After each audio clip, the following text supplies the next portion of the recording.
So is that going live to both the Monster Museum and the? It should be on both Monster Museum and. Cool. So. And we are live right now. Cool. All right. That only took a little bit. That was easy. What's wrong?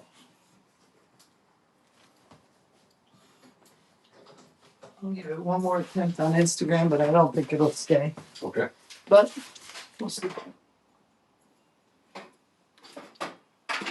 It's funny because it says I have full. It says I am now live. Do you see that, Kayla? All right. Looks like everybody's live. Good morning, Tom. Let's start off with our normal coffee. Cheers. Oh, yeah. That way, good morning. Cheers. Oh, you got a little Christmas thing going. Yeah, Dunkin' Donuts is using up their old spot. Very good. All right. Don't follow I'm me. about to go down. So it's been a week now, and you're coming back to Sculpt. Very excited to be back to Sculpt. How was your week? What'd you do? I actually did something really exciting this week. I went to we went to the Disney Dead convention. Yeah, how was that? It was cool. We had a good time. We had set up our booth for Sin City Horror Fest and then Insurgents, our company. It was really cool. We got a lot of locals. This is the whole reason why we were doing it, was like get a bunch of locals to know that we exist, which is crazy. I mean, we got probably 100, 200 people fill up out our email list. That's cool. All locals. They're like, I had no idea you existed. Well, your social media presence is not huge. It's horrible. And that's something that I always think about with Insurgents and when it was beat channels. I was like, man, you guys have enough content to post multiple times a day. Oh, you're right. But it's just, you guys are a small operation. We're tiny. And it's hard to juggle everything. I understand. We're the same way. You guys are doing a good job. And also, speaking of, I've been watching all of your videos. The live. Yeah, I love them, man. 365 days alive. And you're good at it, man.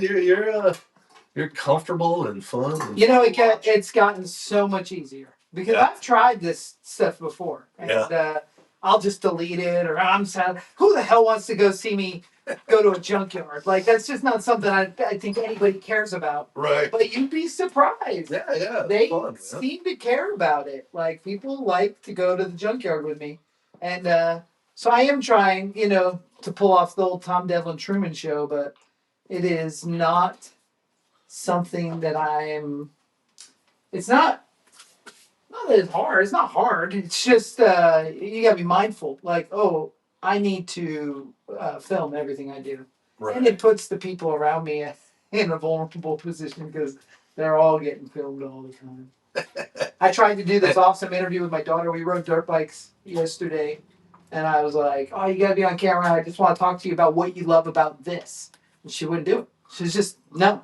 I was like, "What do you mean no?" Was she nervous, or she's not in the mood, or both?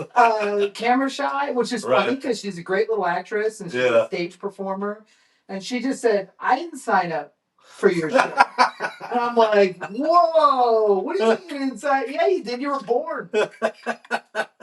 But that was it. She was like, "I don't really want to be on camera, and I don't want a million people to see me." And I was like, "Well, it's only gonna be a couple hundred." Yeah. But I got some shots of her riding and looping the chain, which she wasn't aware the camera was running. We'll get better at that. Yeah, they gotta get used to it. And but some kids. I think she was just. I think she was just doing that to have that voice. Right. I don't have to. Just being a kid, where it's because my son loves it, man. He's 6, and he's like, he wants to have a YouTube channel, and he wants to it's cute. Sometimes my wife will take him to, he collects toys and stuff he'll want to do he'll get a little blind box and make her record. It's like, okay guys, we're here right now, and it's and he's trying to do the YouTube thing, and it's hilarious. But then every now and then, because we've talked about it, I was like, well, let's do one. And then, if it's me going, hey Terry, let's do a video about this. he's way off, and sometimes like just not interested. You know, 'cause Right, it's right. like they're kids. It's all got to be on their terms. Yeah, my son is really into. He would like a YouTube channel, and he's kind of like inspired by some of our YouTuber friends that are very successful. He would like to be. That's kind of his like career goals right now. Oh, that's And awesome. he's 10, so he wants to review video games, and as most people get started with the gaming thing. Yeah. Which I don't know at all. I'm not into it at all. Yeah, I mean, But he loves it. And him and his little buddies, they're making their own game in Roblox, and he keeps making these videos, reviewing them. He hasn't posted any yet. I think his mom's a little apprehensive about him posting. Yeah.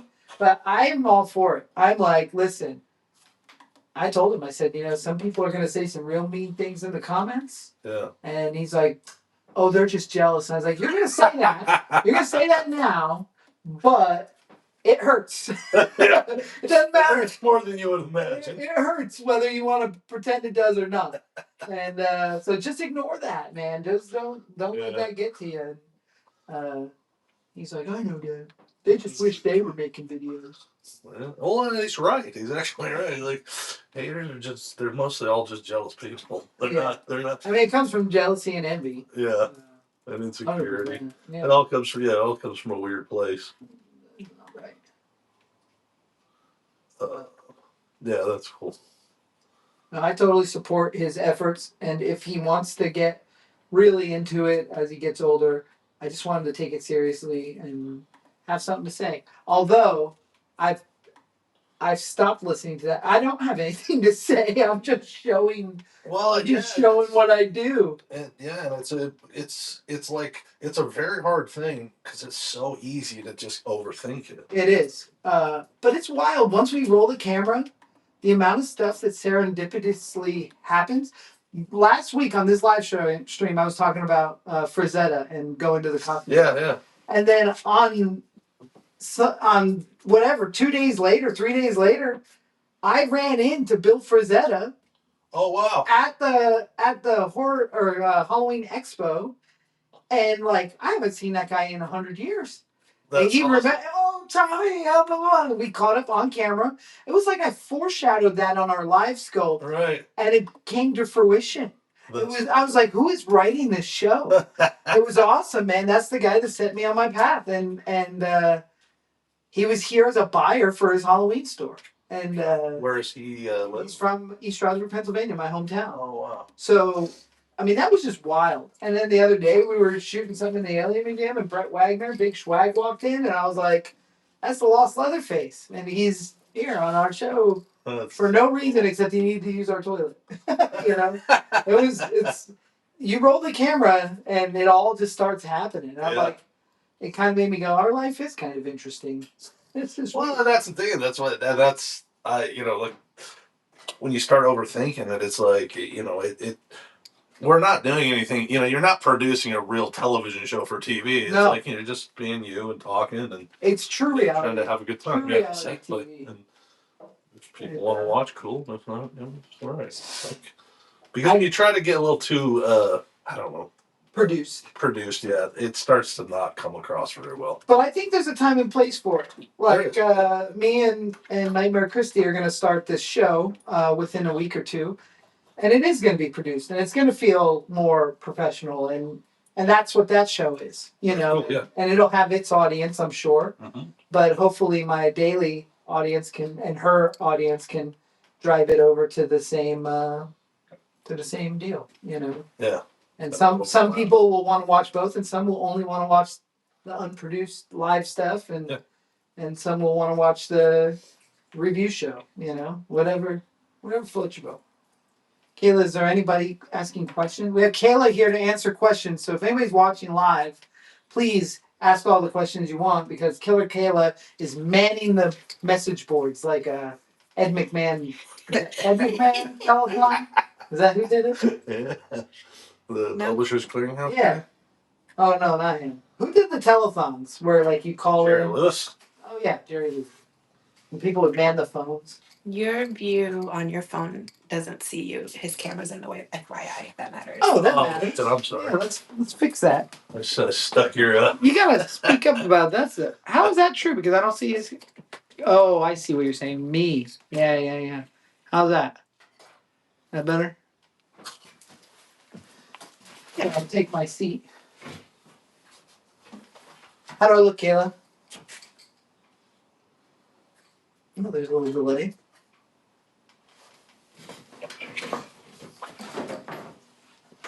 Yeah.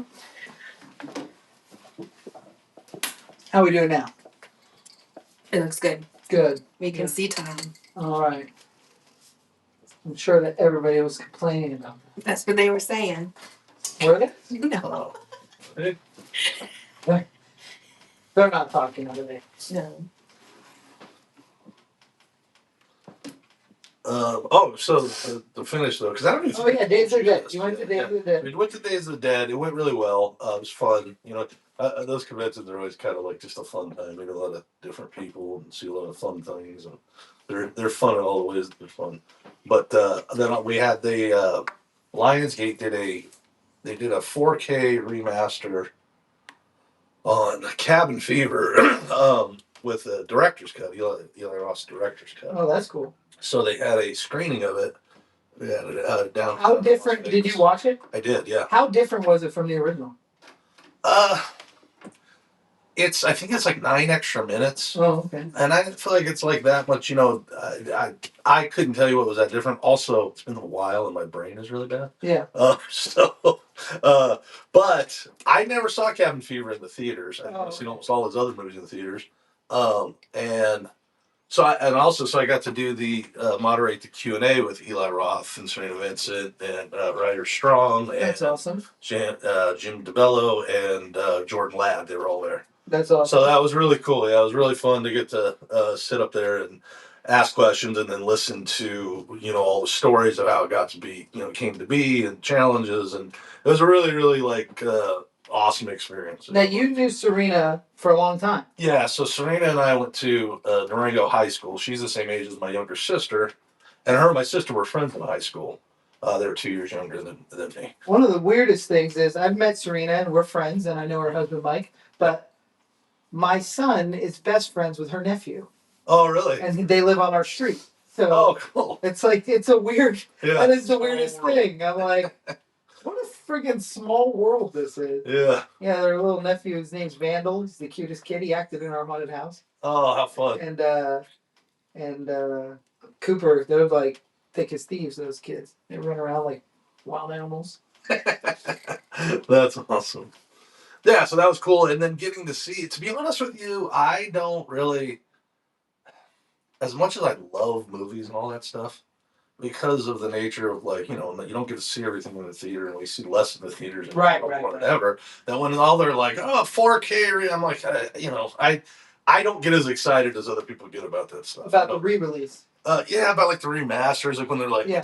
Unless it's something like really, really old and you only ever saw it in poor quality. Well, there's a crazy thing that happened with the 4K remaster of Texas Chainsaw Massacre. Oh, really? Is everybody thought Leatherface's saw was yellow for 3 decades, you know? Right. And then the 4K comes out and it's a Paulan chainsaw, and it's a 214, I think it is. Ooh, I should know that. 306 with a 214 airbox. I don't remember, but it's green. It's this color. I mean, it's neon green. Oh, really? And so in the 4K remaster, all the fans saw that. So now all the action figures have changed. All the cosplays have changed. Oh. That it's no longer a yellow McCullough chainsaw that everybody thought. It's a green Paulan. Because it doesn't have any logos on it, so people didn't know, you know. Oh, interesting. But yeah, so that was like when Eli was explaining it all, you know, and just all that same thing. I was talking to another guy that was there. Was like he's also like a restorationist. You know, I got a much deeper appreciation for the restoration. Yeah, because they were talking about those preservation, things. Right? Yeah, so now it'll last forever, in its entirety. The thing I hate is a 10 years later. I guess it's been more than that. 15-year later, director's cut. Right. Because that 9 extra minutes, that was cut for a reason.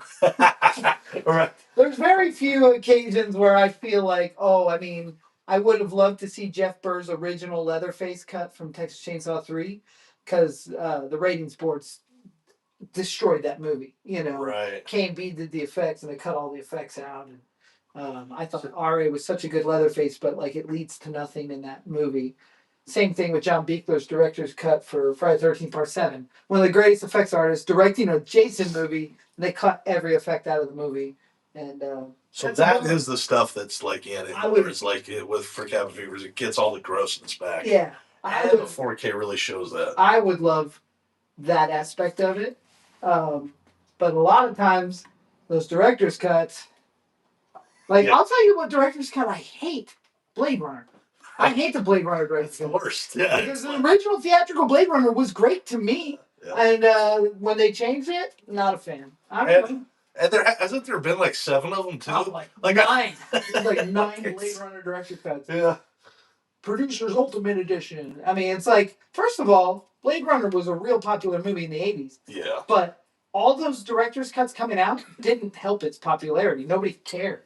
No. Only made a bunch more money for no reason. So yeah, there's something. I think it had something to do with holding the license too, rather than remaking it. But they did end up remaking it eventually. I think they ran out of director's cuts. But it's hard to tell. It is. I will say this about the other thing, like I definitely did really appreciate. It was really cool to see a movie like Cabin Fever on the big screen that way. Because it's such a gross movie. You know, I wish we could go revisit some of those movies that we love to see in the theater. I'll never forget watching Wrong Turn in the theater. Yeah. Not expecting it to be so balls to the wall nasty, and it was so fun, man. Yeah. Wrong Turn 1 was just a blast. It was. And I remember I went with my buddy Josh Cornell, and he works with me a lot with the Plan 10 stuff, but he didn't like it at all. No? No, maybe he did. I can't remember. Anyway, we always debated movies, me and him, and I feel like sometimes we didn't land on the same page. I kind of think that was one of them, but I could be wrong. Maybe he really liked it, and I was like, oh man, I never would have thought that. I do remember seeing Last House on the Left and Hills Have Eyes with him, and he hated them. And I was like, what are... We saw him in the theater with Wes Craven. He just thought they were boring. Oh, and I was like, this is like... the most important. Without Last House on the Left, we don't have Jason or Freddy, because that's Sean Cunningham and Wes Craven's first horror. You know, God, it's history. Last House on the Left is so important to the world. Yeah. It also shows the perfect roller coaster of like over the top brutality and comedy. Right. Like you have Marty. Whatever, John Kreese is Marty Cove playing the goofy cop, and he's like waddling around, and it's so funny. That's one I haven't watched in a very long time. It's so good. Don't ever watch that remake of Last House on the Left. Can go to straight to hell. Lost everything to do with how the importance of that movie. I hate the reboot of Last House on the Left. It's just dirty for dirty's sake, and it's stupid. It's so stupid. That's a good point too. It's like it's a talk about is that the dirty for dirty's sake is that the girl didn't even officially die, so there's no revenge to get. Like I don't understand what is happening. I hate that movie. I love the original, but I hate that movie. I think we've talked about this, privately, but not on the thing. But like, what's your overall take on remakes? I actually am not somebody that hates every remake. I think a lot of the remakes, some are better, some are just showing a perfect homage. Like the Hills Have Eyes remake is a freaking banger of a movie. Right. And that's because Alexander Aja loved Hills Have Eyes. Like he loved Hills Have Eyes. I think that the Amityville Horror remake is better than the original, and I'll fight anybody that wants to. I don't care. Amityville Horror with Ryan Reynolds is a better movie than the original Amityville Horror. The first one's a snooze fest. Yeah. And I agree with you. And I do think there's remakes that are just horrific. Yeah, like Willy Wonka, the Charlie and the Fat. Fuck that.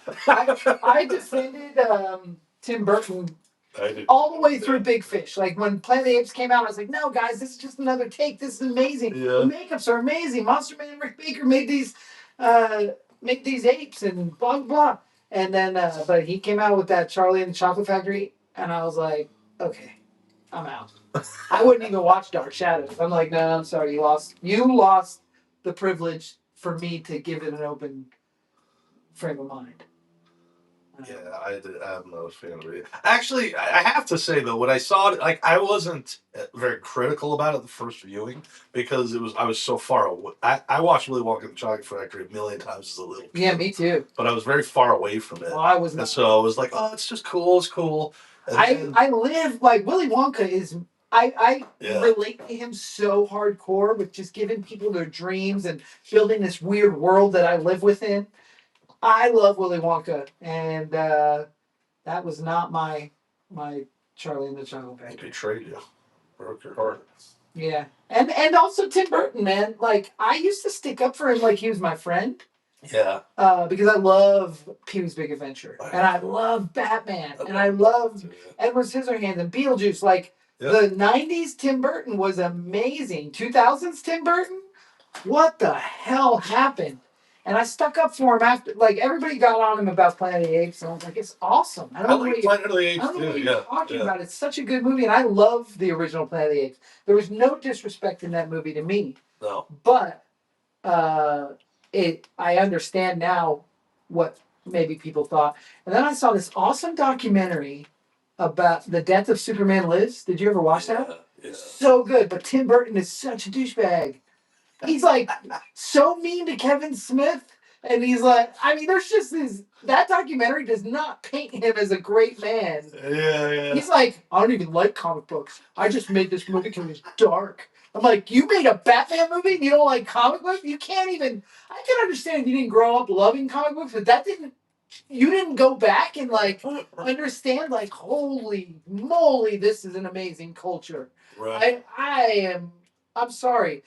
As much as he trapped, like in the '90s, we were like, dude, this is Frank Miller on TV. Like I felt like that. He's a jerk. Yeah, I think I'm still. I don't disagree with you, but I'm one of until I get.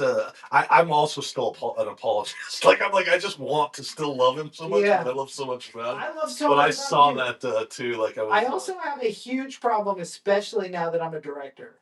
Right. So, when you say Nightmare Before Christmas, what do you think of?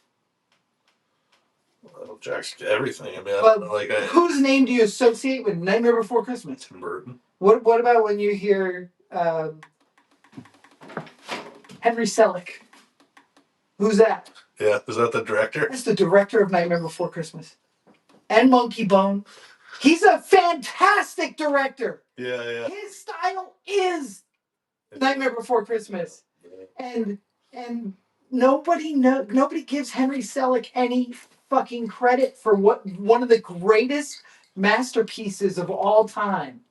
He took some sketch drawings and an idea from Tim Burton. Doodles. Yeah. And an idea. And he created a whole world. And he gets no credit. Right. And on top of every movie, Tim Burton's Nightmare Before Christmas. Fuck off, Tim Burton.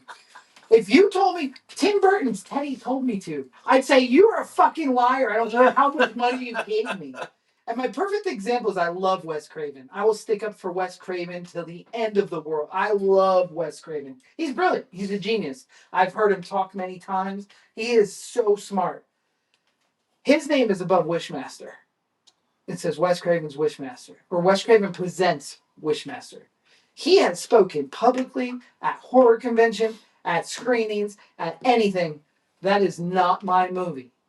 That is Robert Kurtzman's movie. Robert Kurtzman made Wishmaster. He was contractually obligated by Dimension for 3 films, and he got out of it on one of them by putting his name up there because he didn't want to work with them anymore. And at the moment, or whatever. Wes Craven didn't want to work with Dimension anymore. At that time. And I don't know. He's long gone, but we all have found out about Harvey Weinstein, so Wes Craven had a good reason. Prides himself in strong women in his movies, so maybe there's something there. And he's like, yeah, put my name on it, I'm out. Who knows? I can't speak for him, and I don't know the exact history. What I do know is I've been in a room with him more than 5 times that he said, I did not make Wishmaster. Do you think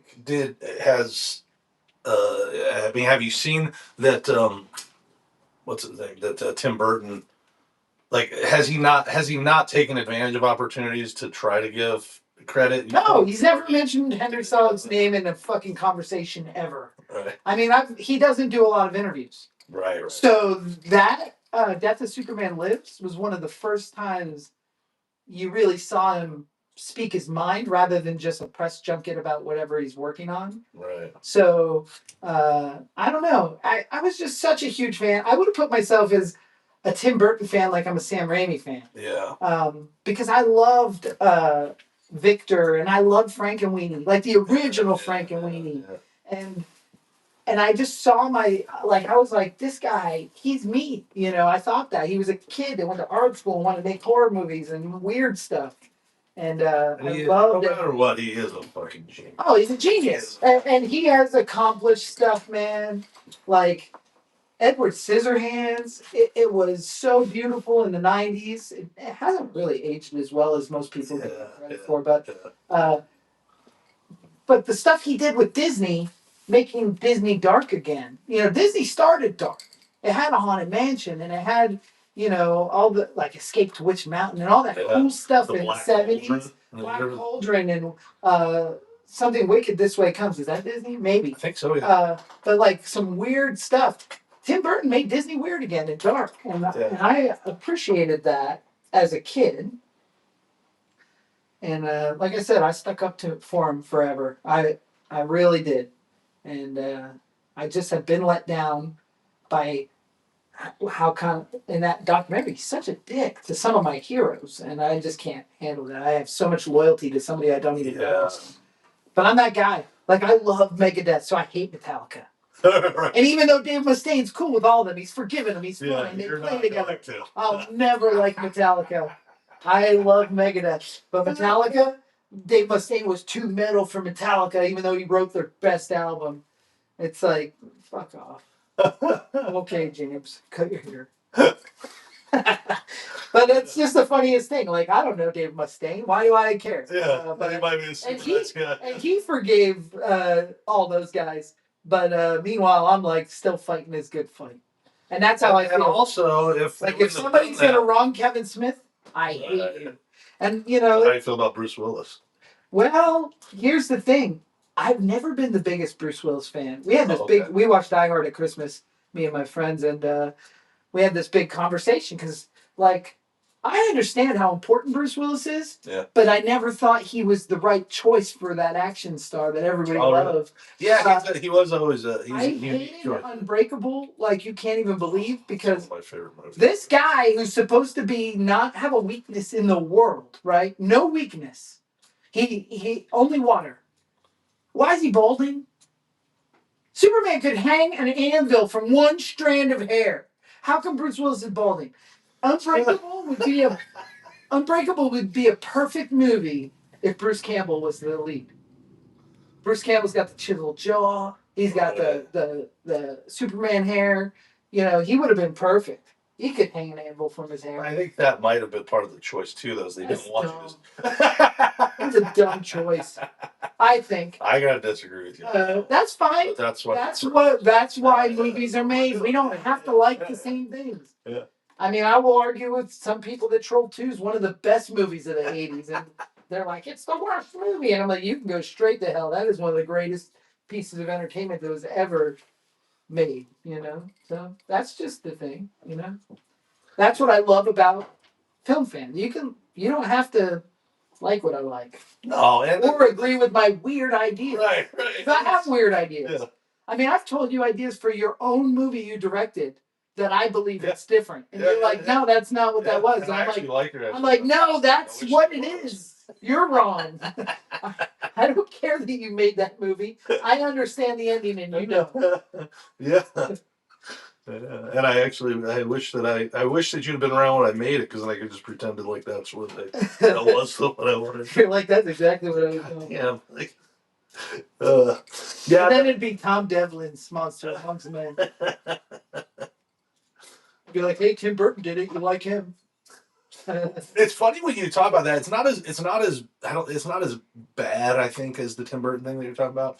But I was having this conversation with Justin. We were talking about it, Robert Zemeckis is another one, and I know Robert Zemeckis gets plenty of credit, and he's well beloved and known. And has he ever made a bad movie? He's never made a bad He's only made like perfect movies. Bangers. But I still think that there's a similar thing, and I did a poll this on one of our other movie channels where we have a ton of like subscribers, and because the point I was making is like I think a lot of people connect Back to the Future with Steven Spielberg. Oh, you're not wrong. Yeah. Spielberg is just as much that guy. Yeah, and even Roger Rabbit and like something like, and so I did ask those poll questions, and it's like 80% Steven Spielberg is the director of the same thing. Joe Dante doesn't get the credit for Gremlins, right. Everybody's like, Steven Spielberg. There is a Fangoria cover of a gremlin on Joe Dante's shoulders, and people think that's Steven Spielberg. And I'm like, what is happening? But there is something that's different there though. Robert Zemeckis he worked hard for his career and he's amazing. But every opportunity that was huge for Richard Donner, Bob Zemeckis, Joe Dante, Steven Spielberg walked them in and said, "This is your guy. You're going to use him." He ate. Those are his friends. Yeah. Tim Burton doesn't have friends. He doesn't have friends. He's just. I don't know. Johnny Depp's his friend. Maybe. I guess. Maybe not now. I don't know. Yeah, I don't know much about him other because it dawned on me when I was watching that documentary that because I never knew that he didn't do very many interviews and stuff, but it dawned on me that I was like, I don't really I've only seen him talk very few times, and he is such a kind of a weird, introverted, strange type of dude. Yeah. That you're not like, God, I want to listen to him more. The thing is, one thing I will say about him that I love about him, and creative directors that used to make awesome art were nuts. Yeah. Like they were nuts. Howard Hughes was nuts, yeah. and James Cameron's a little nuts, yeah, and yeah. I kind of miss it's not enough anymore, right? Like where's all the guys that are nuts anymore? Because also, like without him being that way, we would never have the art that he made. Yeah, ever. And it's like, and some of it is, Edward Scissorhands, whether it's aged well or not, Beetlejuice, and even the Batman movies, man. That's one of the highlights. These massive memories of your, like that pop out of you. Man, when Batman was getting made, it was like. It brought me straight back to being a little boy. Without a Warner Brothers ball cap. Like, I love Batman so much. I did too. I saw Batman Returns in the theater with my dad, and we were up in Placerville area. It was like Northern California at the Sierra Nevada mountains. And we just took this break to go see Batman. I got this penguin cup that was like huge. Dude, my dad talked the theater out of the poster. Yeah. I mean, Catwoman, Jesus. I was like, I don't know, 11, 12 years old. And I was like, this is what a lady looks like. I was already in love with Michelle Pfeiffer. Yeah. I grew up. How I don't know if it's similar to you, but when you were young, how you would have like a handful of movies that you could watch constantly. Yeah. We had an HBO black box. Oh, you know the box. Yeah, like back early in the days. And it would switch from like HBO, and I think at some point it went to like, I don't know if it was Showtime. I don't know. We had this black box, and it would work sometimes it wouldn't. But we had. Was it homemade or bought? It was bought by I think my dad bought it from like a guy that worked in the casino. Okay, that came and sold it. That was it was. That's cool. Yeah, it was cool. But through that, I saw a lot of cool movies. That was how I first saw heavy metal. I saw Basic Instinct very early. Basic Instinct in the theater. Oh wow. Yeah, that was. I'm a little older than I think. Right? Yeah. I'm 49. Yeah, I'm 44. But we grew up on Grease. Oh, I love Grease. But we had Grease 2 Grease 2. So as a kid, I loved Grease 2. Like people hate Grease 2. Oh, I love Grease 2. But I love Grease. Yeah, Cool Rider was that's the coolest shit ever, man. And so, but also that's where I fell in love with Michelle Pfeiffer. I was like, God damn, I think as a kid, I loved Grease 1. I loved him equally. There wasn't like I love Grease 1. Yeah, it's so good. My kid loves theater and loves dancing and loves Hamilton and all this. And we showed her Grease, and she couldn't care less. I was like, are you kidding me? Like, this is the coolest movie ever. Ever. So fun. I'll wait till her friends like it. When her friends like it, she'll love it. She'll be interested. Little sheep girl. Yeah, to the back to like when we're talking about the sequel stuff. It's funny because that's one of the things I liked about you because I get so annoyed by like the blanket fuck sequels, fuck remakes. Fuck remakes. Yeah. Well, sequel hate has died down. It has. But that's because there's a million Marvel movies and a million. But in the early 2000s and the 90s, everybody hated a sequel. Yeah. But I love sequels. I mean, some of the best movies are sequels. I always say Stepfather 2. I love Friday the 13th Part 2. I love Sleepaway Camp 2. I don't love Nightmare on Elm Street Part 2. But I love Halloween Part 2. Yeah, Halloween Part. No, and you're right. Well, and then again, I mean, if you hate sequels, and you are right, it has kind of died down. I feel like it's way worse in like the sci-fi world and the Marvel world. I realized like, people crap on Star Wars all the time. I realized when I first saw Ninja Turtles 2, that's when I heard people talking about how sequels sucked. And I was like, what? We get another dose. Like, we get another dose of Ninja Turtles. And they were all like, it's like, also there's become this new hatred for Batman Returns, which I think is so weird. I do too. Because I'm like, wait, you guys don't remember how that was the most badass movie that ever was? Yeah, like Danny DeVito looks so gross. It's not like, yeah, that's the like. I hear people. I've had certain friends that just hate it. I hate him as the Penguin. That's so weird. And I think it's one of the greatest things I've ever seen in my life. I love it. I absolutely love it. And actually, that's another one. As much as I love the original, the Maybe first Batman, better. I think Batman Returns is better. Yeah, I do. It's so fun. Yeah, but they're both great. You got Sean Whalen as the little newspaper kid. Yeah. And Sean Whalen has gone on to be a pretty big horror mainstay and People Under the Stairs. Another Wes Craven piece of gold. I'll tell you the remakes I did not like that were big. And I need to go revisit them because I don't know. I might not dislike them as much as I did in the moment. I hated the Friday the 13th remake. Oh, I love it. And I love it. There's a water skiing scene and she's topless. That's amazing. Dude, the only reason I hated it, and honestly I haven't seen that since I saw it in the theaters. The reason why I just didn't like it is I felt like it was over explaining Jason, and I didn't like that. What I liked about the way what I liked about that was that it felt like almost a sequel to Part 4. Like it was a very Ted White Jason, and they stepped away from the Kane Hodder Jason and made him more of a Ted White Jason, and I thought that was pretty brilliant. And even the guy looking for his sister at the beginning, I mean that's Part 4. Like I don't know. There's just I love Part 4. It's like my favorite slasher film of all time. So I love the Friday the 13th remake. You should rewatch it. I will. I think I will. And if you don't like it, totally understandable. No problem. Like they're not for everybody.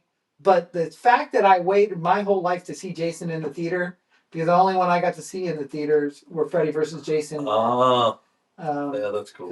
When Jason Goes to Hell came out, I was 11 or 12. So I just didn't get to see Jason in the theater. But that remake, I love. Yes, and that was in like the height of the DVD Blu-ray collecting, and it came out with all kinds of special features. Yeah, just also that period of my life was when I was really like starting to love indie film a lot, and I remember you had said that before. Like you kind of like fell out of love with the big budget for a second. I fell way out of very into indie stuff, and that storytelling is so different. It's so like one's entertainment and one's trying to make a point. Yeah. And so that I think that was also it's like I had this hope or expectation that like I don't know it'd be a little deeper, a little darker, a little like which honestly I'm glad that it's not right. But in that moment that's what I think I was looking a little bit more for. And really it looks amazing. Jason was amazing. The kills were amazing. Revisit the what do you call it? The sleeping bag kill thing. Like I love that. I didn't like I said, the whole thing like about his little underground kind of lair. Yeah. I don't know. I was like, man, I'm trying to over explain.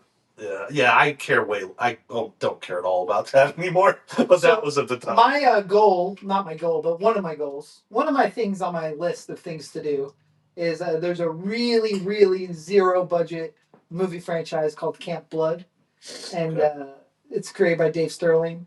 And Brad Sykes did the first one, but I would like to do the Camp Blood. They're on like Camp Blood 400 now. When did it originally come out? It originally came out in like 97. Okay. It was originally shot on 3D on video, which is pretty cool. Yeah. But they're up to like Camp Blood 1,000,000. But I want to make the Camp Blood reboot, like Friday the 13th or Texas Chainsaw reboot style. Oh, you know, amber and sepia tone and like big budget looking. But my little budgets still look bigger budget than the original Camp Blood was made for like $3,000 in the 90s. You know, so it's it's all shot on like on DSLRs or something. Before that, like shot on a high. I saw the original was on a Sony High 8 camera. Oh, okay. So, by taking it up into a red or a black magic and doing really badass effects on the clown killer, but it's just a slasher movie in the woods. But making it feel like one of those big reboots, I think that's kind of on my list. And I talked to Dave about it, the producer, and he's like, "What are you gonna pay me for?" Like, well, I don't have money, but when we get there, Is he clear? Yeah, he owns Camp Blood franchise. Camp Blood and Axe Grinder are kind of his two major franchises. I did a Slaughterhouse on the Hill for him, and that was a lot of fun, man. I still haven't seen that. He is an indie film maverick that people forget about. Much like Chris Seaver on the East Coast. Chris Seaver is freaking awesome, independent, made on video guy. And I have so much respect for those guys. And when I got real into indie film, that was what it was. Not Tarantino and Rodriguez, but like Brad Sykes, Jeff Leroy, Chris Seaver. These like direct to video mavericks that just made movies without asking for permission or never apologizing for what they created. And I just love a lot of that stuff that ended up on Brain Damage with your movie. You know what I mean? These guys all worked with Darren and I know Jeff Leroy's put out 1 million movies with Brain Damage, and Brad Sykes' Goth was one of his movies, which I love. I remember Goth. But yeah, I love. Anyway, Camp Blood reboot I think would be awesome. I think I could do it for like $10,000, maybe 20, but just put like C.J. Graham as that fucking killer or something. Bring it into like another realm. I don't. When was the last sequel release? Last week, I think. And I'm not exaggerating. There's an animated Camp Blood came out last year, and then last week I saw something about like Camp Blood Shark Attack or something. It's a mashup of like two-headed Shark Attack and Camp Blood. So no, they don't ever stop making Camp Blood movies. I know Dustin Ferguson might have made a couple. That guy, oh man, he's awesome. I met him in Texas. Was part of one. I fucking forget his name. I want to say Billy. Shit. Well, if you're watching, I apologize. Do we have any live people, Kayla? What's going on? Anybody watching us? Got a couple. But nobody's asking questions? Nobody's asking questions. That's because I won't shut the fuck up. Yeah. Michael Keaton says Batman Returns was the better of the Keaton Batman movies. Yeah. I think he's right. I think he's right. And his name's Michael Keaton, so he knows. He can't knows. argue with that. But his real name's Michael Keaton. It is. Yeah. That's cool. Over City Batman. What are you laughing at, Kayla? Just Michael Keaton. What did he say? You gotta tell us because we can't see. No, that was it. Oh, it's just nothing because Mike didn't really think his name was Michael Keaton. Yeah, that's true. He works in our haunted house too. I met a couple of people over the weekend at the convention. Yeah. That they stopped by, they're talking, and that they were telling me, I don't remember the names, but that they worked at your haunted house in the past. Oh, okay. Stuff like that. Because I was kind of trying to tell everybody too about our little Monster Mondays. Oh, cool. So. Yeah, I think we had there was quite a bit of Monster Museum support at the Days of the Dead. Yeah. I didn't make it. I was teaching a class. But, I think it definitely was. I know I got some phone calls from some people about the Monster Museum. Oh shoot! Can you tell Waleed to put those 3 people on the list? Oh yeah, what were their names? I think his name is Bill, but I can't remember. The the husband, wife, and a kid. They book the Micromania Little People Wrestling. Oh, the Little People Wrestling. Yeah, I think his name was Billy. I think. But if you could, they're coming today. What about the Nightmare on Elm Street remake? Did you like that one? No, I won't watch it. You never did? Never would. Why? I can't watch that movie because I think Freddy looks terrible. I think that Robert Englund is Freddy Krueger, and he's not dead, and he's not gone, and he's still. I don't understand it. I don't understand why they made that movie. I won't watch. I just have a weird thing. I won't watch that movie. Yeah, I was very excited for that one, but Ugh. I didn't like it either. No, I of course you didn't like it because it's terrible. I never saw it. I know it's terrible. Yeah. The glove looks so dumb, and it's supposed to. They're like, oh, it's a whole remake. It's gonna be a completely different movie. That's why Robert Englund's not in it. But then they did the same movie. They got the bathtub scene. They got. I mean, I don't think it's any different. Well, it's different because it's terrible. Yeah, I'm not. I haven't rewatched it in a long time either. Yeah, fuck that I movie. hate it. I don't know what it looks so bad. You know, one of my favorite remakes is Fright Night. Fright Night remake? Yeah, Never watched it. But I love. It's totally different movie. I love Fright Night. I love Fright Night too. It's one of my favorite movies. That's another one that I felt like I don't know if I should see this. Yeah, I think you'd like it. It's just a fun movie, and it's not like campy or it's very much. They could call it something totally different. It's still connected. They're capitalizing over the name. Yeah, and I mean, you can still tell. I mean, characters' names are still the same, but it's like, I don't know. It's just a whole different vibe. But I still just really enjoyed it. Like it's a really good movie. Huh. But yeah, the original Fright Night is like. I love it. I love it too. It's one of the best. And that's why I won't watch that one. It's kind of funny. I said I would never watch the Hills of Eyes one. I was like, I won't watch that. I'm not going to watch that. And then we got free screening tickets to see it early. And I was like, all right, we'll go watch it. And I'll hate it. First opening scene when that freaking pickaxe goes into the dude's head, I was like, I love this movie. Another one of my favorite, actually, one of the other really ones is My Bloody Valentine. Oh, I love the reboot is awesome. Cool. So and I love that the twist is slightly different. Yeah. So if you already know the answer to the 1981 one, you won't get it in that one because it's reversed. I love it. Yeah. I love My Bloody Valentine. I do too. I like them both though. I don't think one's better than the other. I think they're good companion pieces. Yeah. Like it's a fun double feature to do. I do really like and appreciate your sort of hard stances on some of them though. Yeah. That's just that weird loyalty thing I have that I can't let go of sometimes. And I try to be better about it. I try to not. Right. But I do. I get like really worked up. I'm like, no, I ain't gonna watch that show. What's Craig be turned over in his grave? But I didn't love the first Leprechaun reboot was terrible. But then they did another Leprechaun follow-up that was so good. I'm just so jealous I wasn't a part of it. I want so badly to Have you ever worked on a Leprechaun? No, that's the one franchise. If I could work on any franchise ever that I have not, it would be the Leprechaun. I love that series.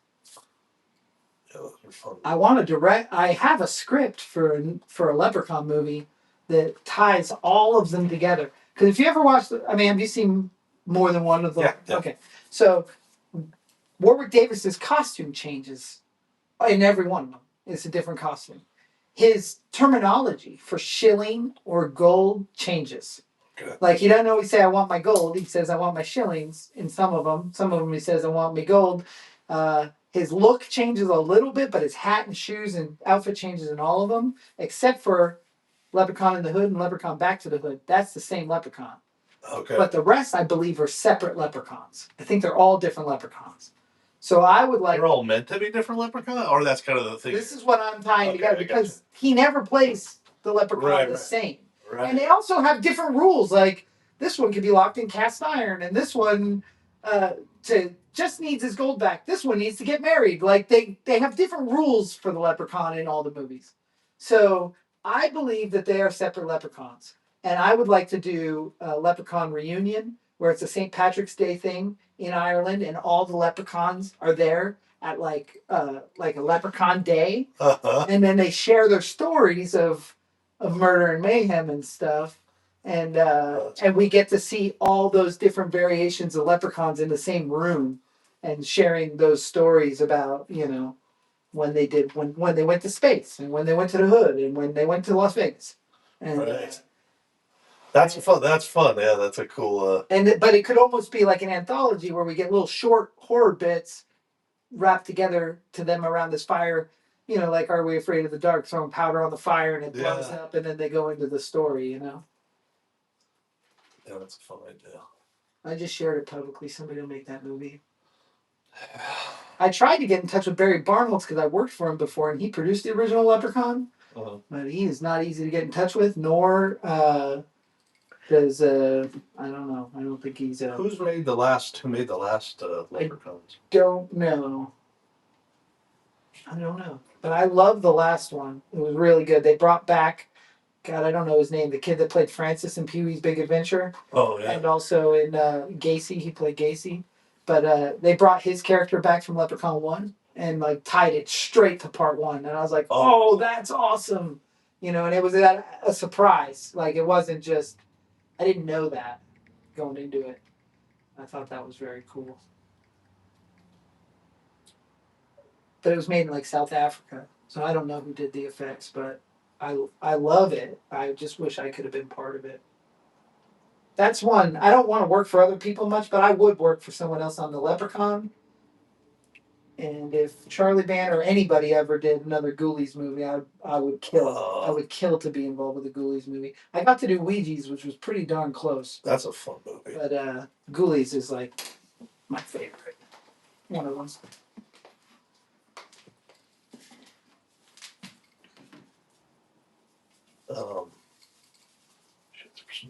I have a question for you now, actually, just on the sculpting side of things. Yes. As like right now, I'm doing a lot of detail that's I know is not going to stay. Yeah, you're going to use a brush like this and soften all that out. Okay. And then you'll go back and do it again. So would it be a good time now to kind of play with the brush a little bit? Yeah, I would. Like, I'm going back right now and I'm going back now and I'm going to smooth out everything I'm doing. Okay. And then I'll go back in and add fine lines and detail again. I usually, on something like that, do it like 3 times. Just almost erase it. Using probably a heavier brush first, like this one. Okay. And just bring it down to nice clay and then go back in and do all your striations. And then do it again. I do it like 3 times because it creates those wrinkles beneath wrinkles. Yeah. Beneath wrinkles. That's what I want to have, a lot of texture. Yeah. Some of these spots I'm getting like right on the, I'm back down to this. Is that okay? It's going to be fine for that because the mask you're making it'll be okay. You don't want to have too much of a patch, so you can always build up with some clay too. The other question is, I want to do in the end, like kind of the original one. I want there to be some like veins, like some larger ones, and you lay those. It's okay to lay those down then afterwards. Sure. Okay. Sure. So I'll worry about that later. Yeah. Yeah, I actually ended up taking off a lot of clay today. Oh, that's good. Yeah, it's fun. One movie question to ask you is, what do you think? Do you have off the top of your head one of the most disappointing sequels to a major franchise? Because it's a movie I don't speak about. It's almost like Baltimore. Like it's the one that I don't speak of. But Halloween Resurrection. What the fuck? I erased that movie from the history of the world in my dialogue. That movie doesn't exist. And this is the one I'm talking about with Busta Rhymes that came after H2O. Okay. H2O is the end of the Halloween series to me before those remakes. I will never accept Halloween Resurrection. What's funny is that's not the one. It's a Halloween movie for me too. Also, I think I don't like that movie either. By the way. Oh, there's not like it. It is despicable to anything. Yeah. I didn't really love H2O. I love H2O. But I need to go back. I love H2O so much. Because Justin loves it too. I think a lot of younger people than me love it a lot. Oh, we saw it in the theater. Yeah. Saw it in the theater. And that was like the tail end of me. But also, they brought back Jamie Lee Curtis. That was the only reason I enjoyed it a little bit. So I love that movie so much that like the Halloween movies that matter to me are in 2 sections. I like 1, 2, and H2O. That's my trilogy. Okay. And then I like the Jamie trilogy. And then I like 4 and 5. Let's see, 4. Which one is? Because that my memory sucks. But what's the one with the man in the black coat following him around the whole time? Is that 4? That's 6. Oh, that's 6. Yeah. The Jamie Lloyd ones with Danielle Harris are 4 and 5. Okay, so Daniel Harris is in that one though. I think. Oh, then yeah, it's 5. That's 5. Okay, I love that movie. But I always pretend that's the same guy that's hunting Jason Voorhees and Jason Goes to Hell, because they're both like the same dude. And so 5 is one of my favorites.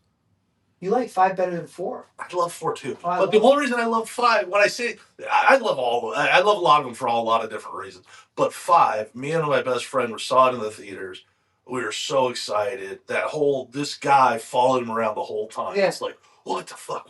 And then the end. With the mark, with the, that ruin, that cool tattoo ruin. Yeah, but they leave it so when it ends, you have no idea what happened. He breaks him out of jail, kills everyone, and, credits roll, and we're like, just like, what? We have all our ideas of what's going to mean. There was a pretty big space in between, I think, 5 and 6. Like the release time, or it really, really felt like it. And then when 6 came out, and they like barely explained it, and it just was so fucking dumb. I just hate it. Is 6 the one you hate? I hate it. I hate it because I just like. What do you think about part 3? I love part 3. Again, as a kid, so many people did not when we were young, and I was like, this movie's great. You can't make a movie with Tom Atkins that I don't like. Yeah. But it's funny that in Instagram days, part 3 has become a fan favorite. Like, it's all of a sudden everybody loved part 3, and I was like, no, you didn't. Great movie, yeah, but it's not.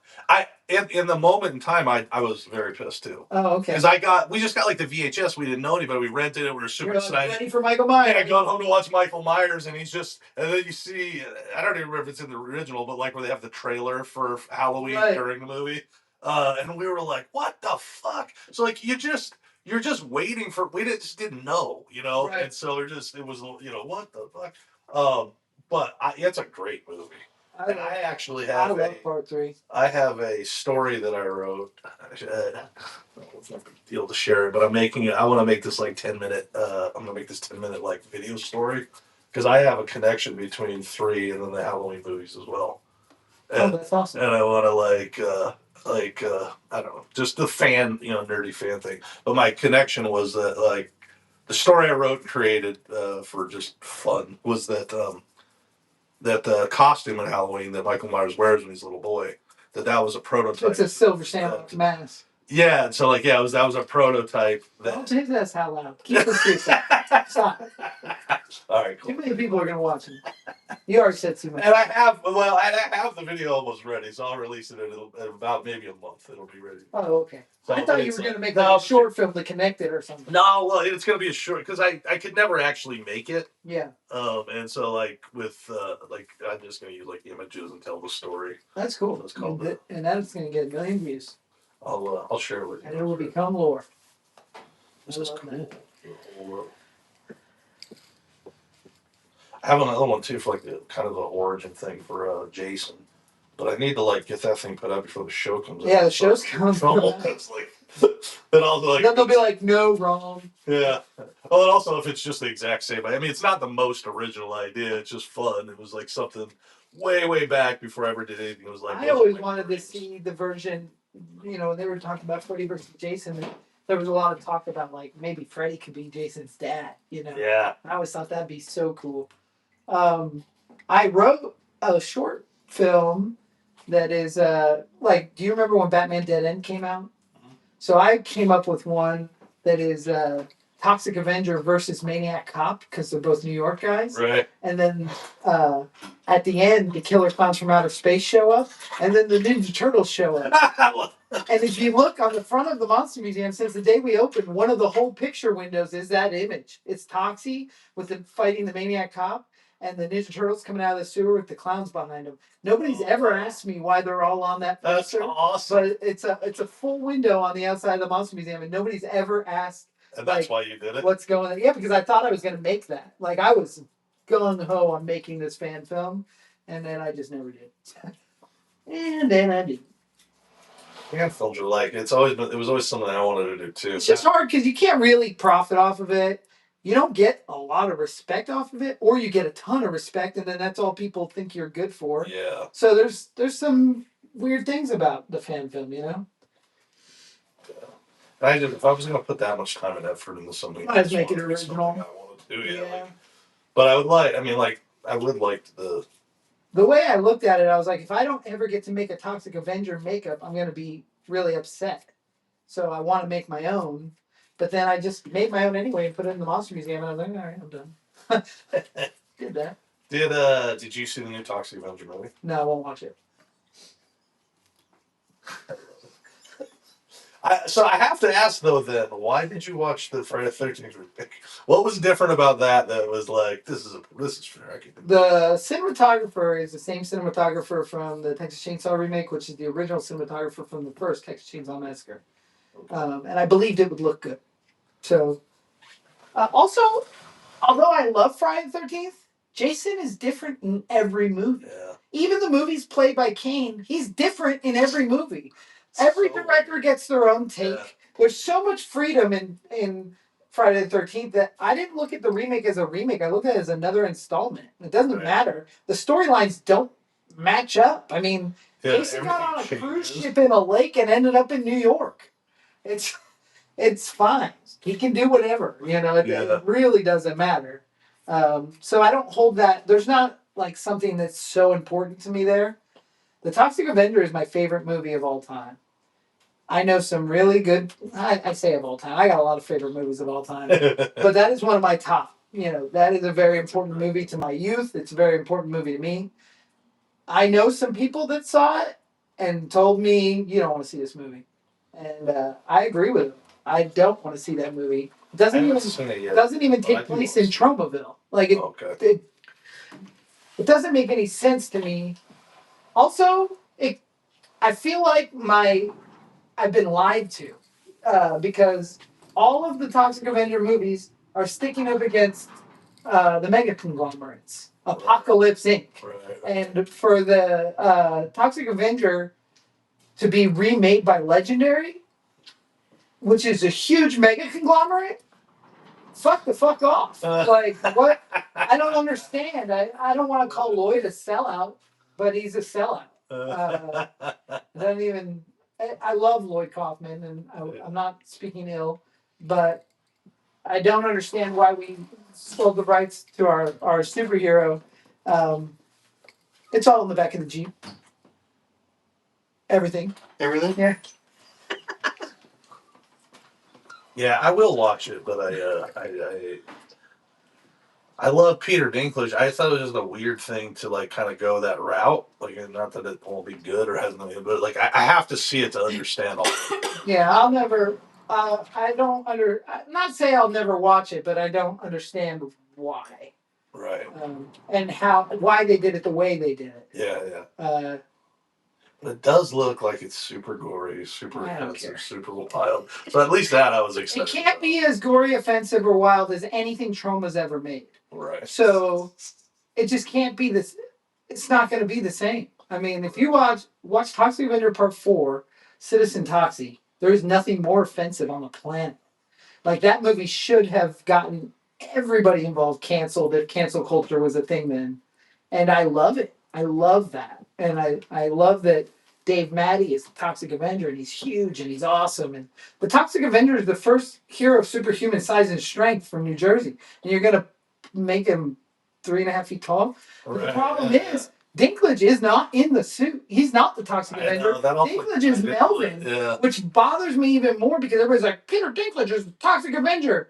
And I say, Mark Torgl is Melvin, not the Toxic Avenger. Dave Matty is the Toxic Avenger.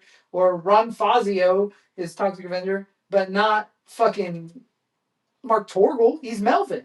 Yeah. They're different. So Dinklage is a name that got stuck to it. And they say he's the Toxic Avenger. He's not the Toxic Avenger. It would have been awesome if he was Melvin and then he turned into freaking Arnold Schwarzenegger as the Toxic Avenger. Yeah. That's superhuman size and strength. That's what the Toxic Avenger is. The first creature of superhuman size and strength is... That's not like a... How do you change? That's like saying the Wolfman doesn't turn into a wolf. Right. I don't understand. I felt the same. There's way. rules. It's like that was what was exciting is that Melvin was this little nerdy wimp guy, and he turns into this big muscular, badass unstoppable force, and instead he's like a 3 foot tall meatball that looks like a spirit Halloween mask. I don't even understand. They had the chance to make something as badass. Do you remember Van Helsing? Yeah. Is it Van Helsing? The one with and it had the Dr. Jekyll and Mr. Hyde guy with that huge arm. And the movie was terrible, but he looked so cool. But all those it's like, are really cool. We could have done that to the Toxic Avenger. Like huge. Yeah. Put fucking Dave Bautista as the Toxic Avenger. Yeah. And you can take my money. I don't care if it's big budget. Bring James Gunn in and let him know. He comes from trauma. He understands. I love James Gunn. He understands what trauma is because that's the house that James helped build, Yeah. I'm not into the Toxic Avenger. All right. Passion. I like that. And so what if we're losing followers? Passion and loyalty. No, our followers will understand that if they make some crappy piece of shit movie like Camp Blood, I'll love it. But I watching and we have that all morning. Oh, good. Thanks for coming out. Yeah. But that's what I'm here for. Is just to get Tom wound up. But it's not hard. That's right. It's not hard. I'm just passionate. I'm just passionate, guys. But and that's what I love about you though too is like you are so passionate. I'm not really mad. I just sound mad all the time. But also like you're never. You might tease a little bit with me here and there, but it's like you're never like doing that thing where you're telling other people what they should and shouldn't like, which is that's the annoying Absolutely part. Like, I don't give a fuck. You can hate everything you want, but like those hard stances on like And I can't hate something I've never seen. Right. That's but I also can't love it, and that's part of it. I don't want to like it. Right. What time is it? Well, is Kayla? 12. 12. Yeah. Later. Well, Mikey's turning into a pumpkin again. Yeah, I would like to. We need to pick another day so we can just do this for 8 hours. But I do like that we took the time off and like let my brain reset on what I was doing with this thing, so I came back with some fresh ideas. Yeah, I think that's a good. That's good. How's yours coming along, by the way? Coming along pretty good.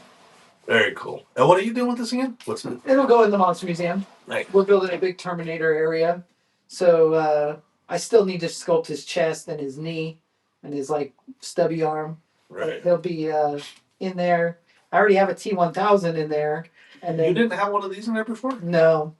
And then I have an endoskull in there, and we're building an entire endoskeleton. Chris is helping me with 3D printing. Nice. We're making a whole endoskeleton, and then it's gonna be pretty awesome. I love Terminator. I love all the Terminators, but I worked on part 3, so I like to kind of drag that into the museum a little bit,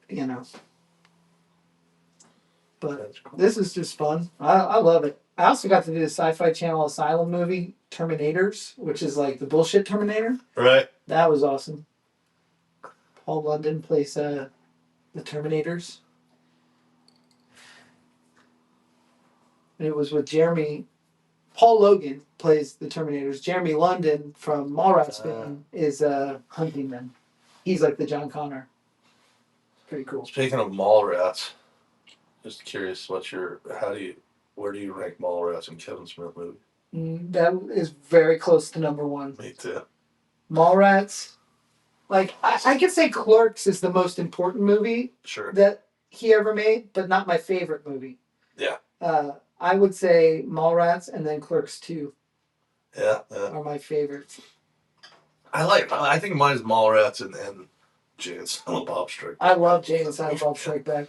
That movie is so awesome on so many different levels. Like just the with fucking Mark Hamill in there. I mean, the whole goddamn thing. The whole thing. You got Will Ferrell as Deputy. You got the Scream with they carried into Scream 3 but then when the as Jay and Silent Bob on the back lot, and then in Jay and Silent Bob Strike Back they go. I love the Goodwill Hunting thing. So good, yeah. He plugged in so many. That's the one with the directors in there counting the cash while they're doing the sequel. Hunting season is back. Yeah, it's fucking amazing. I love it.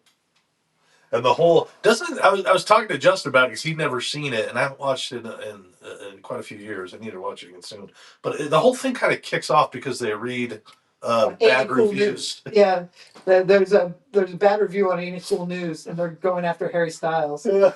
And and they're hunting down people that wrote on the message boards. Yeah, and it's crazy because and then Harry Styles is played by Ethan Suplee. Or Harry Styles is played by Ethan Suplee, and it's hysterical, man. It's so funny. Do they call him by his proper name, or is it like kind of a? I think they do. I gotta rewatch it too. I think they do call him by his real name.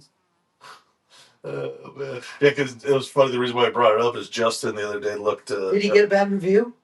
Oh, so Vane, yeah, he looked on Letterbox. Oh, and it's just nothing but like. But that's what Letterbox is, right? Yeah, Letterbox should be called Trollbox, is what that fucking this website. I never looked at it, but I want to. I want to see some bad reviews. Oh, dude, there's. I never get nobody ever shows me a bad review of my movies, and I'm like, I know they're out there.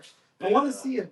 The only honest reviews I feel like we get are from Film Threat, because they'll say they'll point out like some of the garbage, but then they're like, but if you like this sort of thing, you'll probably love it. You know.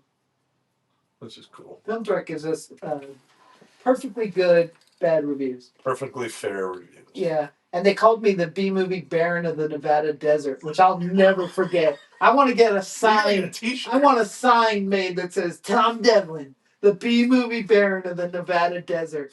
Like, that is the coolest title to give somebody you're about to rip apart their review on. But they even said, they're like, it's not the 90s anymore. You don't need nudity to sell your movie. And I'm like, no, I put nudity because it's fun. I don't know. Well, what's weird about that is like I feel like there was a moment, or not a moment, but a lot of this when it was easier to make movies. You know, everyone was just plugging in nudity because it was, they thought it was like, oh, it's a must-have. It was for a minute. Yeah, and it was, but it did kind of.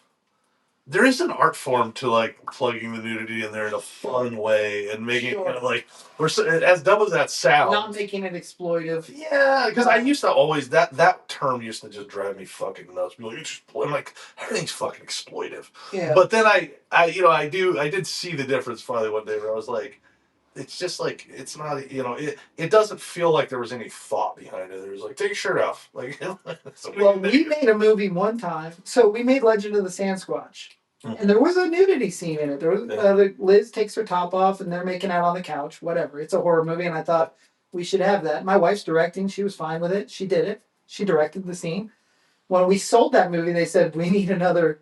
We sold it to a woman-owned company, and she goes, "We need more tits in this movie." So we had to write and reshoot a scene where they're playing at a punk club, and this guy cheats on the girl again with another girl at this show, and her name was Amanda Ward. We called her. She was an actress I worked with at the asylum, and she came and took her top off. Cute, really nice, very talented actress. Took her top off, did the scene, whatever. No questions. She was fine with it. Yeah. Comfortable. And then put it in the movie, sold that movie. When we sold that movie, they gave us money to make another film, which is Gould Creek. And we said before we shot that movie, does it need nudity? Do we have to have nudity? There's none. And they said, no. This is going straight to Sci-Fi Channel. Doesn't need nudity. And we're like, okay. We get the first day on set. She goes, I need you to put nudity in this movie. And we're like. Which that's tough for people that don't know. We have to now shoehorn it. So we called Amanda Ward back. Same girl.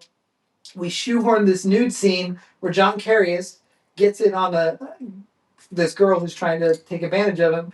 But we had to write this whole scene in that didn't make sense to the movie at first. I mean, it works. Nobody would ever know the difference because my wife's awesome and she designed it that way.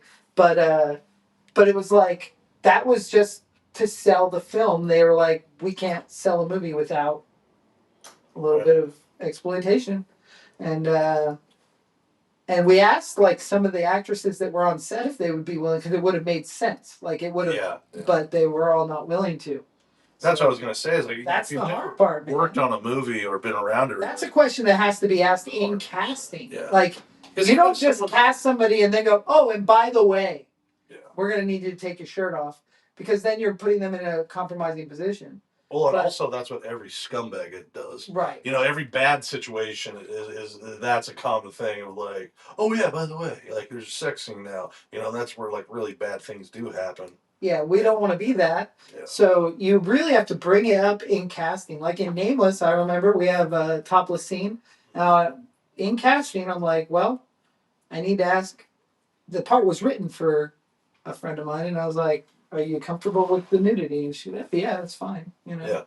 But that's always something. That's why I love putting porn chicks in my movies too, because they're so comfortable with how tame our nudity is, right, that there's never a question. It's like, yeah, of course, and I'm like, okay, good. And also, they're so comfortable and used to it that they'll tell you when something's not. You know, Yeah. They speak up for themselves very well. Yeah, they're not going to let other people on the set make them uncomfortable. Yeah. If they want to close set, they'll say it. You know, whatever. I want everybody, when we're making a movie, nobody should be uncomfortable. No. And yeah. I don't even know if you know, because I think you watched Monster Among Men on YouTube, right? Yeah. Yeah, there's a nude scene in it, but it's not on YouTube. We had to cut it out. Oh, you had to cut it out. Yeah, but they can't, when they come up on that other group of people. Do you have Blu-rays for it at all? I have. I think I just ran out of my last one, but I'm gonna order a bunch of new ones because I finally figured out how to use them. I'm gonna start using. You should do some extra special feature interviews and stuff, and put out like a nice deluxe. I will, yeah. Because I'd like to hear the stories behind it, you know. Yeah. Especially the stuff with you and TJ, and yeah. I don't know. There's just some very cool. Sometimes these little movies, the stories behind it are more important or more interesting. Yeah. Because like we put out a Sandsquatch 20-year or 15-year retrospective Blu-ray. Like we made this movie when we were kids, and we caught up with all the people that we could to talk about this movie we made in the desert, and the documentary we made out of it is freaking better than the movie. It's so heartfelt and so fun. Which it's a very good, because I was imagining doing like, I wanted to do like a director's comment, but I want to do it differently. I wanted to do like a sort of like what we do through Remastream, where I would like bring it back to cast and the people who worked on it and just have their heads kind of there, and we'd watch the movie but stop it and talk about different points. Yeah. But I think I also do want to do just kind of like just straight up little interviews with them all, because it was a super fun, you know, like a lot of movies are. It's vulnerable, you know. Yeah, and you know, all those people, I don't see hardly any of them except for the few that were close friends, but they all feel like family because they're, you know, they're part of some. And you went through it together. Your life, yeah. It was fun, man. It was making movies are fun. They should be. Yeah. Sometimes they're not, but they should be. Sometimes they're miserable. I'll tell you what, sculpting is a lot of fun. I love this, man. It's cathartic. Dude, I haven't done this like I sculpt little fun things with my son. Yeah. And I love doing that stuff too, except for now he makes it a little less fun. Because when he was young, no matter what I did, he loved it. And then and so I like to I would kind of half-ass some of the stuff because he'd be like, yeah, that's cool and it's enough, and he was gonna go mess it up anyways. But now it's like, if I'm not in the mood, he's like, you know, I want to make it.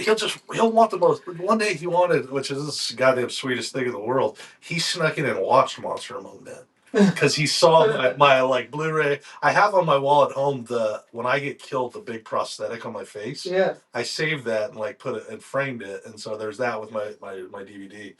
So anyway, he had a lot of questions, and then I showed him a little bit of it being on YouTube. And one night after I was sleeping, he snuck out and he watched a bunch of it apparently on YouTube, like the movie, which is, you know, cool. But so then he was like, he always wants an action figure from everything. Yeah. And so he wanted me to make a custom action figure. Oh, that's fun. Yeah. So like he felt like he's toying to kind of So yeah, there was that was like, you know, that's a cool, amazing dad moment that he gave a shit what an action figure to me. But he's gotten to the point to where he's very critical of like, no, that goatee's not right. That doesn't look like, that's not good enough. And you're like, That's no fun. Like, listen, kid. Yeah. Like, you have any idea how lucky it is that your dad just makes you an action figure of some random shit you want? Take what you get. But yeah, this type of I've never worked with Wet clay. wet clay before, Oh, it's so fun. and it's so fun. Like, this was Soft and fast and. yeah. And when I used to watch Face Off all the time, that was like the thing. And I was like, God damn it, man! If I could just be at that place with all the stuff, I was like, I would just have so. I don't think I never felt like I was like I could compete and win. I wasn't to that, but I was like, I just want to go sit in there and sculpt. And now I'm doing that with you at your shop. So yeah, and it's awesome. We will keep doing it well, as long as you'll show up. I'll keep doing it. And it'll keep me motivated and keep the museum getting more populated. And the interesting thing is, I've been off for a little while. Like, I haven't sat down and sculpted in over a year since Bikers versus Werewolves, really, and that's crazy because this week I taught a class. I sculpted 2 days, all day long, 8 hours on Saturday and Sunday, and then we'll do it again next weekend. And we're going to molding, but now I'm here sculpting. I just feel like I've come back with a vengeance right now. Yeah. But it's cool because it comes right back to you. Yeah. Like, this is so much fun, and I don't know if you noticed it, but over here on the table, I have a scanner in a bag there that Chris is going to come in here when we're done and scan this Terminator head. Oh, that's awesome. We're going to see if we can't 3D print one. That's because I don't like sculpting digitally. It hurts my whole brain. Like, I don't. Right. I've tried. I didn't try really hard to learn. Everybody's like, "Oh, you can learn it. You can learn it." It's not that I don't want to. I'm not being stubborn like I am about Toxic Avenger Remake. I'm not a tech guy. I'm not a computer guy. I can barely check my email. If it weren't for Lola running this YouTube thing and you doing the live stuff, I just don't know how to do this stuff. Yeah. And I'm not saying you can't learn. I'm a big proponent of you can learn anything. But I don't enjoy it. Well, there's just some things that all of us just don't want to learn. Right. Like, you try it, and it's just so foreign that you're like, fuck. I just don't enjoy it. I've never enjoyed being in front of a monitor like that. So, I want to be able to sculpt a physical sculpture, this clay sculpture, and then scan it and print it out and paint it. Because that avoids the mold making, that avoids some cost and just stuff that I don't like to do. Like, I don't love to make molds. Molds is not my favorite part. It's a part of my job in my life, but I don't like to do it as much as I like. Is that something that I like the art? Do you know any of the guys that are just like, love the mold? Oh, dude, Mike Denintz loves making molds. Scott Fields, he's a mold maker. Russ Lukic, mold maker. Like, there used to be a mold makers union. And it was just mold makers.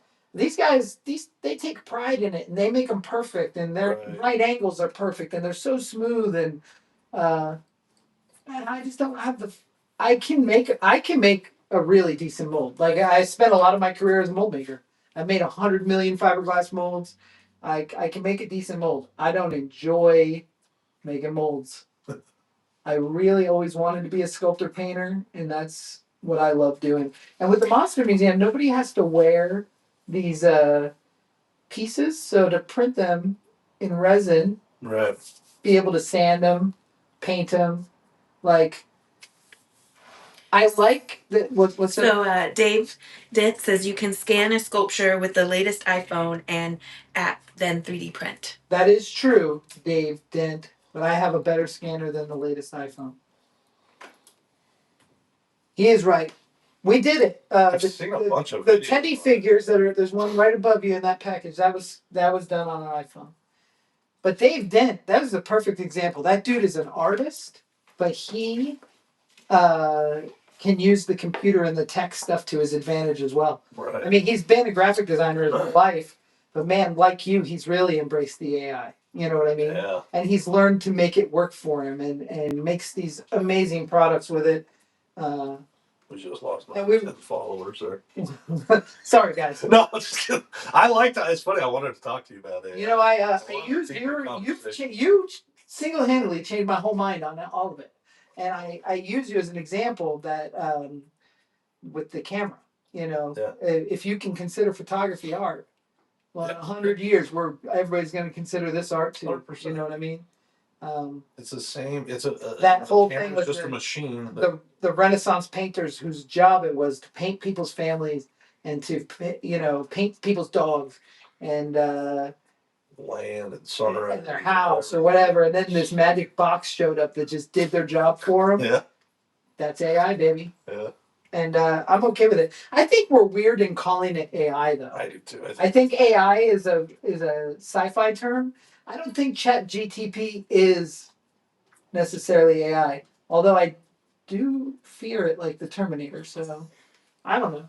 Well, and the one point I constantly make is like if you hate it, if you don't want to use it, don't use it. Back to the whole thing of like shaming people, right? And then also like this idea that like art is this fragile thing that like, oh my God, this guy who can't sculpt this can now make this, somehow makes you less important. It doesn't make you. It certainly doesn't, man. And like, what is art for, anyways? Art is for joy. Yeah. Whether it's in making it or enjoying it. And the fact that more people get to be creative, I think that's fucking cool. Can you pass me that spritzer bottle then? Yeah. Like, so I mean, all the other arguments I know that are out there, but I'll tell you what's cool about technology is that guy that just commented that lives in the UK and he's watching us in real time right now. Yeah. How crazy is that? It's probably nighttime for him though. Well, also back to the other thing about the camera too is if that would have, if they were able to stop the camera in that period of time, if the artists were able it's to stealing your souls. Yeah, this wouldn't be happening right now. Right. You know what I'm saying? Movies would not exist. Progression is part of life, and it's part of art, and it's part of everything. And there's been so many, like I would even imagine in your space there are probably people who hate 3D printing. Oh, 100,000%. Right? Yeah. Because it's like, I took a little bit to embrace it too. Right. Like, I'm always a little bit slow to the technology because I get stuck in my ways. Yeah. But I really love the idea of this sculpture, once it's scanned, is then also archived. That I can come back to it. I do hate making molds anymore. Like, I just don't want to do it. It's messy and I don't know. My back hurts immediately when it's time to start mold making. It's pretty funny. But I still teach mold making because it's part of the process but I want to be able to, like, I've been sculpting a Pennywise in my class that I've been doing, and I want to scan that Pennywise so I have that. I'm going to mold it. Yeah. But if that mold, anything ever happens to that mold, I have it in a file, Yeah, it's amazing. And also back to the other thing too is like these things make art more accessible in all kinds of different ways to more people. Because you're lucky you have this shop and all in your career that allows you to just be able to make a bust or a mask. Right. But like when I was a kid, I was sitting at home sculpting this stuff, but I didn't have the means or the knowledge to make a mask or make, again, I used plastilina and it was just eventually get broken. Right. Like I kept it forever, played with it forever. But then, it was just, it's gone now. The things that I made are gone. I made I sculpted on plastilina a Braveheart figure. Oh, that's awesome. Like forever ago. And I went down to, what's it called? I would go down to Video Time, which is my VHS store, and they had the stand-up. And so I took pictures of the stand-up, and I got to know the people really well. They even let me take it home at one point. The standee. Yeah. That's funny. Of William Wallace, Mel Gibson. So you love Braveheart? Braveheart was one of my favorite movies. I used to love it. I really like Braveheart too. Did you really? I did. I don't remember Braveheart too, to be honest with you. No, I mean also. I love Braveheart also. Oh, okay. Oh, that's like, because I was just thinking of Gladiator 2 that just came out. I'm like, it's Braveheart 2. Braveheart Part 2. It's just Mel Gibson having a breakdown. Did you see Gladiator 2? No. Yeah. Was it good?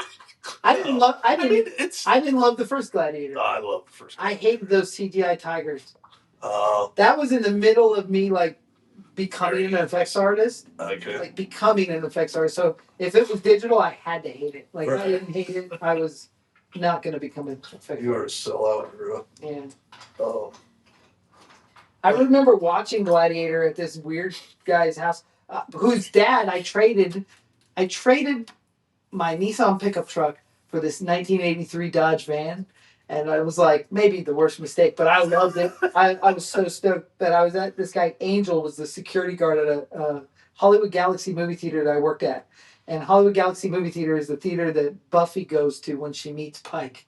Oh, So, wow. But this guy was the security guard there, and for some reason he invited me over to watch Gladiator on DVD. And so me and my friend Jamie just sat there and watched this movie in this awkward setting, and I hated it. I've never watched it since. I might really like it. It's really good. But I did get the van out of that guy's dad, which I thought was cool. And I called it the makeup machine. That's awesome. It was pretty cool. I think I'm going to call it for today. This is where I'm at. All right. I feel like I'm starting to just do the same thing over and over again. I need to reset and do a little work today. But this is awesome. So next week. Next week, I am going to be not here. Okay. So we're going to take next week off. Okay. Or we can do another day. What are you? Maybe we do another day sculpting not live, but I think next week I'm going to take the conversation we had in the office that was 2 hours long. Yeah. And post that on Monday. Okay. So it's still me and you just talking. Just no monsters.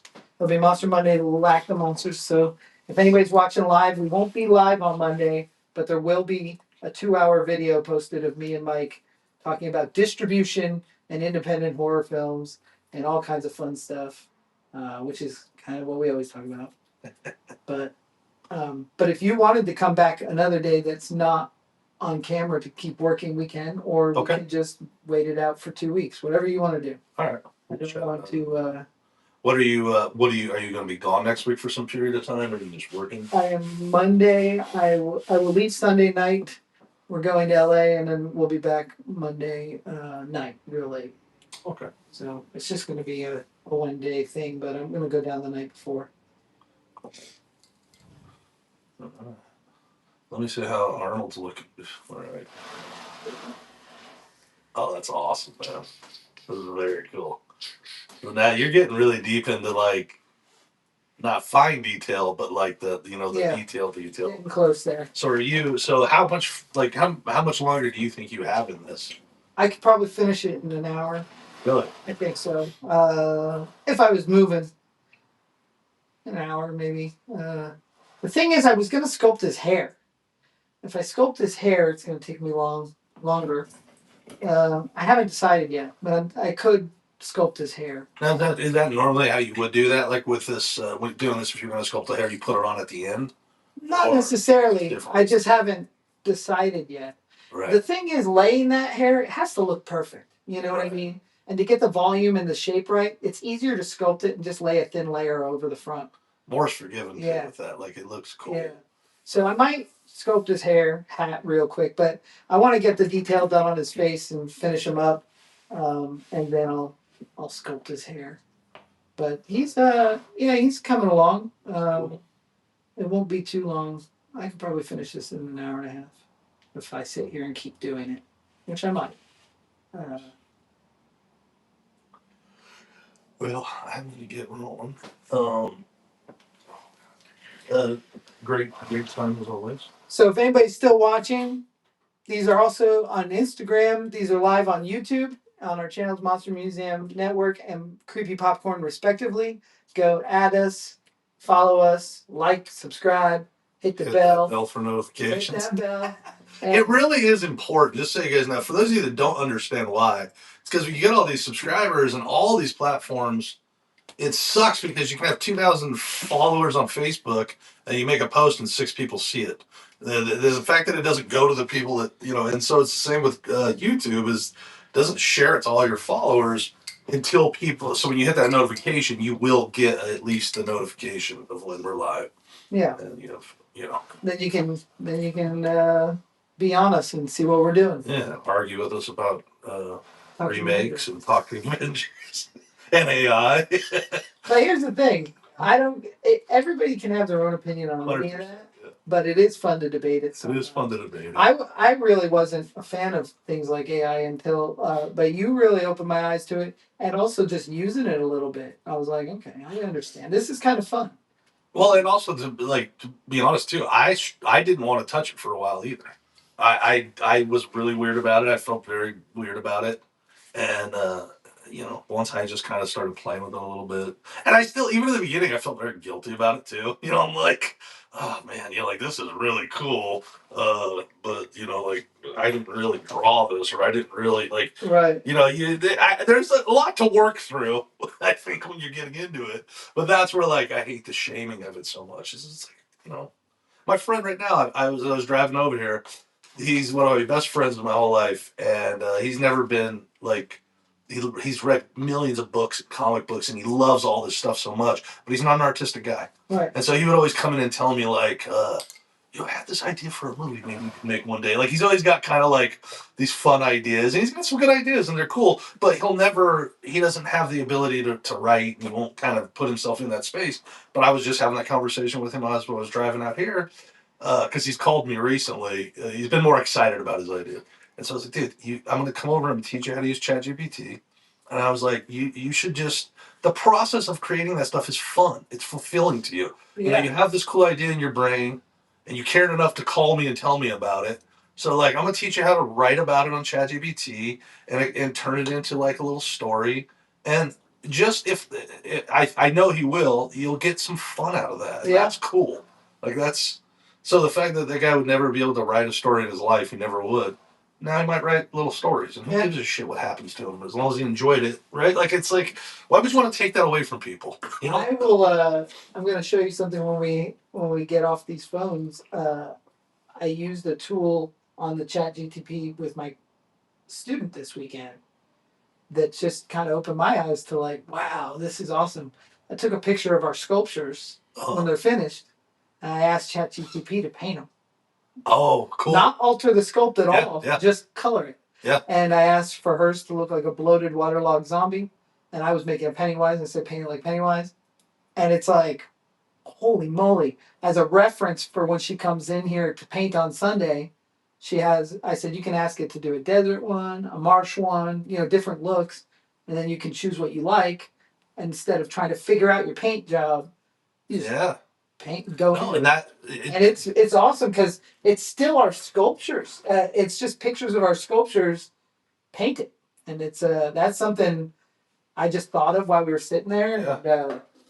And I would like to see more people in the effects world use stuff like that. I think it's an important tool.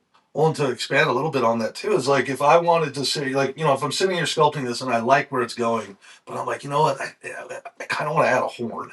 Whatever it is, I can do that same thing, take that picture and say, add, one horn, add, like whatever you can. Sure. And it does do an incredible job. And it might not be the perfect thing, but now you're going to see the options.